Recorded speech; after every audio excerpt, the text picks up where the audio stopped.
It's got, nitrogen and phosphorus and all kinds of chemicals. It has herbicides in it. A lot of stuff that you would want to swim in. And this is our water. This is where we live and play. And they're pumping water that doesn't meet EPA standards onto our coast. An algae crisis threatening our treasure coast. A cycle of despair and disgust amidst promises made and broken. Billions of gallons of water are rushing from Lake Okeechobee to our coastline. How much pollution is too much? How much danger is too much? How much before this will stop?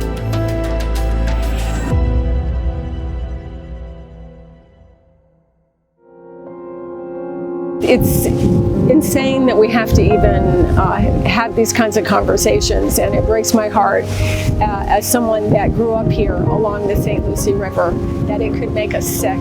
As we move into the heart of summer, more rain, of course, and a lot hotter, of course. So alerts like the one you hear here are going to be issued more often. Palm Beach County's health department has found blue-green algae toxins in parts of Lake Okeechobee. The discharges that have come, particularly from Lake Okeechobee into this estuary, into the St. Lucie estuary, have just overwhelmed the estuary with polluted fresh water. The health department reminds us, avoid contact with water when there's a visible algae bloom, and of course keep your pets away as well. When they send the polluted water, it's not clean water. It's a harsh reality of where we are today, and it's real.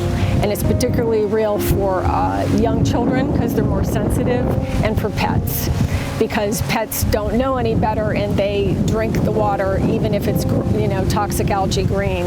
Since they built the canal, we've been getting discharges, and now it seems like it's more frequent.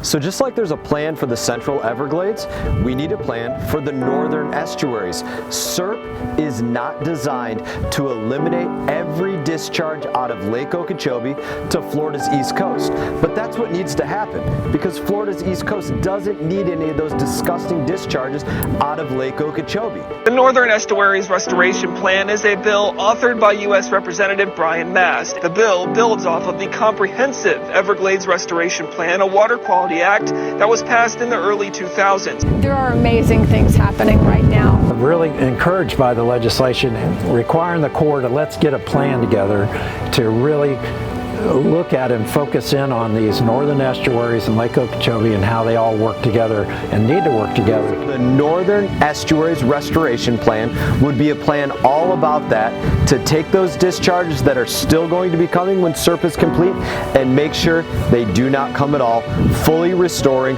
Florida's St. Lucie, Florida's Caloosahatchee, making sure that we have the clean waterways that we deserve. It would require the U.S. Army Corps of Engineers to completely eliminate toxic discharges or harmful algal blooms from entering the St. Lucie River. So a lot of folks have become pretty familiar with the term known as WRDA, Water Resource Development Act. It's this bill that I work on every 2 years. Actually, it's the biggest bill that I work on every 2 years on the Committee of Transportation and Infrastructure. It's where I passed the EAA reservoir into law and other projects that help the Herbert Hoover Dike and lots of environmental projects related to Florida's waterways. This is the place that we're going to try and get the Northern Estuaries Restoration Plan signed into law. It is the bill to control all things that the U.S. Army Corps of Engineers does related to their infrastructure projects and their environmental projects, and it's the right place for this plan.